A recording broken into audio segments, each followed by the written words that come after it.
हर हर महादेव, जय हो शिव शंकर साथियों, जय श्री राम भाइयों बहनों। स्वागत है आप सभी का शिवा न्यूज़ में।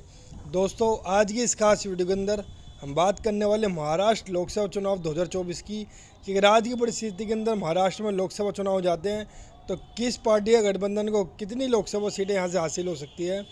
दोस्तों, लोकसभा चुनाव को लेकर तमाम बड़े बड़े एजेंसियों के सर्वे जो सामने आ रहे हैं, महाराष्ट्र को लेकर भी और पूरे देश को लेकर भी। मगर आप सभी के लिए शिवा न्यूज़ सबसे लेटेस्ट सर्वे लेके आया है। मुख्य रूप से मुकाबला दो बड़े गठबंधन के बीच में जो इस बार होने वाला है, जिसके अंदर एक तरफ एनडीए गठबंधन है जिसका नेतृत्व भारतीय जनता पार्टी, एकनाथ शिंदे की नकली शिवसेना और नकली एनसीपी अजित पवार की पार्टी जो शामिल है। वहीं दूसरी ओर इंडिया गठबंधन के अंदर कांग्रेस पार्टी, शरद पवार जी की असली एनसीपी और एकनाथ शिंदे की असली शिवसेना जो शामिल है। तो जोरदार टक्कर जो इस बार लोकसभा चुनाव में होने के साफ तौर पे दिखाई दे रहा है, खासकर महाराष्ट्र के अंदर।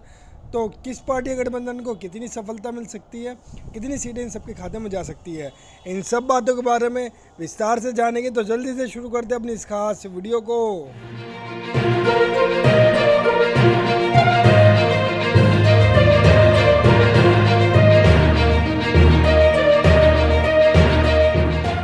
तो दोस्तों, जल्दी से अपने इस महाराष्ट्र लोकसभा चुनाव के सर्वे को शुरू करते हैं।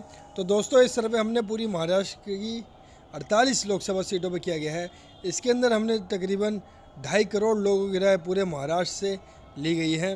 तो दोस्तों, आज की इस खास वीडियो के अंदर, इस खास सर्वे के अंदर सबसे पहले हम बात करने वाले वोट परसेंटेज की कि किस पार्टी या किस गठबंधन के खाते में कितने फीसदी वोट जो जा सकते हैं।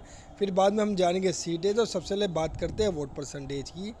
केवल 6% वोट जो है इस बार अन्य राजनीतिक दलों के खाते में जा सकते हैं। मात्र 37% वोट पे पूरा एनडीए गठबंधन इस बार महाराष्ट्र लोकसभा चुनावों में सिमट के रह सकता है, जो कि बहुत बड़ा झटका है एनडीए के लिए। क्योंकि पिछली बार के लोकसभा चुनाव में एनडीए ने, बीजेपी के गठबंधन ने 50% से अधिक वोट हासिल किए थे, जो कि अब घटकर केवल 37 पर रह रहा है। और सबसे ज़्यादा 57% वोट इंडिया गठबंधन के खाते में जा सकते हैं।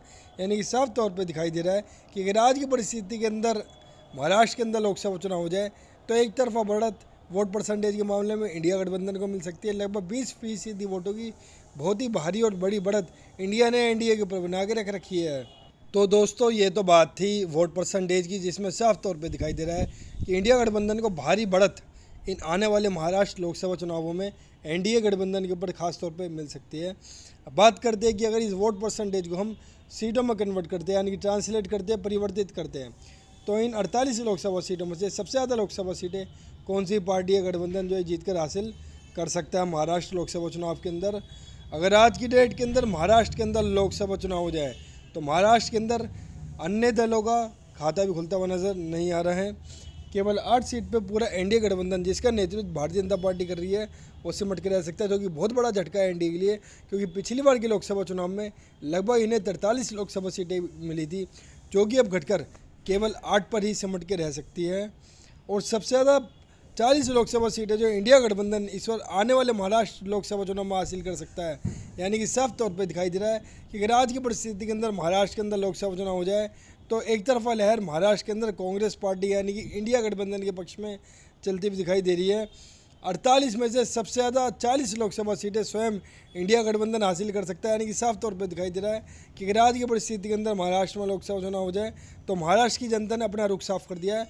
महाराष्ट्र की जनता इस बार इंडिया गठबंधन को जीत हासिल करने में मदद करने वाली है और राहुल जी को पीएम बनाने वाली है।